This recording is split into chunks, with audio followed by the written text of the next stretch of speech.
The greatest of Telugu film industry.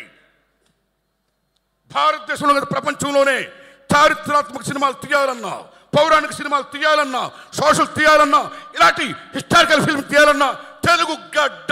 That is the greatest of Telugu. సత్యం జనాన్ని చెప్పడం. అందులో ఈవేళ గూడు నారాయణ రెడ్డి గారు ఈ రజాకార్ సినిమా తీయడం ఆషామాషి కాదు. నిజంగా గట్స్ కావాలి. అల్లూరు గారు అన్నట్టు, ఆ సొమ్మ అన్నట్టు నిజంగా గట్స్ కావాలి. వైట్ గట్స్ ఎందుకు కావాలంటే స్వతంత్రం వచ్చినాడైనా మీరు నమ్మండి, తెలంగాణ సెప్టెంబర్ 17ని విలీనం చేద్దామా, విమోచనం చేద్దామా దినోత్సవాలు. కశం రజ్వీ, సర్దార్ వల్లభాయ్ పటేల్ ముగ్గురు బ్రహ్మాండమైన యాక్టర్ని ఏటగారు పెట్టాడు. నేను శభాష్, అచ్చు అలాగే ఉన్నారు వాళ్ళు. నిజాం స్టేట్ అయిపోద్దు వాట్ డూ. ఇవాళ రెండు కళ్ళ సిద్ధాంతం అని మనం చెప్పుకుంటాము చూడండి. ఆ రోజుల్లోనే హిందువులు ముస్లింలు నాకు రెండు కళ్ళు అని he wants to rule Nizam state. కానీ ఎక్కడో షేక్ అవుతున్నాడు. He wants to save his Kingdom.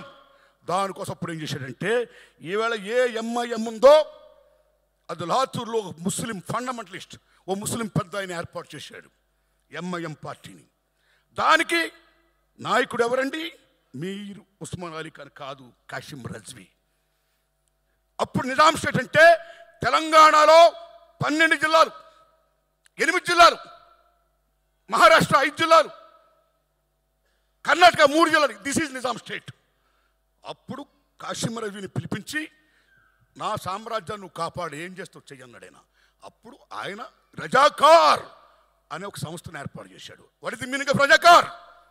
ముస్లిం మత సేవకుడు, ముస్లిం మత పరిరక్షకుడు. ఆర్ ది పరిరక్షకాస్ ఆఫ్ ముస్లిమ్స్. ఇస్లాం స్టేట్ కావాలి అని రజాకార్ని మొత్తం సైన్యాన్ని ఏర్పాటు చేశాడు. They came from where? From Iran, Iraq, Pakistan, Afghanistan, Bihar, UP. ఈ ప్లేస్ నుంచి 2 లక్షల మంది రజాకారులు. అక్కడి నుంచి రజాకారులు ఏం చేశారు, ఏం వాగడాలు చేశారు. ఆ రోజుల్లో, ఆ 10 ఏళ్లలో ఈవేళ తెలంగాణ గుండెకాయని ఎలా గుణపాలతో గుచ్చారు, తెలంగాణ గుండెల మీద ఎలా కుంపట పేల్చారు, తెలంగాణ తెలని భాషని, సంస్కృతిని, సమస్తాన్ని కూడా ఎలా పిప్పు చేశారు అనేది మన తమ్ముడు ఆల్రెడీ సినిమాలో చూపించాడు.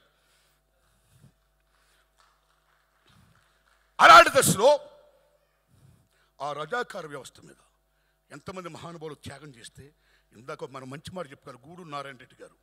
ఇది నిజంగా యాంటీ ముస్లిం ఫిల్మ్ కాదు, గుర్తుపెట్టుకోండి.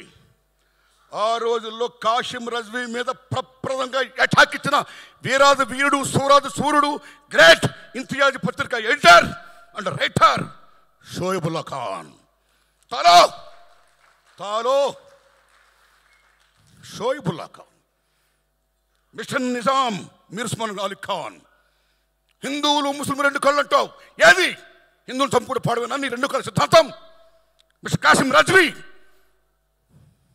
డోంట్ బి లైక్ ముస్లిం ఫండమెంటలిస్ట్. మానవత్వంతో ఉండు. చూసుకోండి మిత్రులారా, అల్లాను పూజించేవాళ్ళు ఎవరో కూడా హిందూ దేవాలయానికి వచ్చి రాముని పూజించరు. యేసుక్రీస్తుని పూజించి చర్చికి వెళ్ళేవారు ఎవరు క్రిస్టియన్స్ కూడా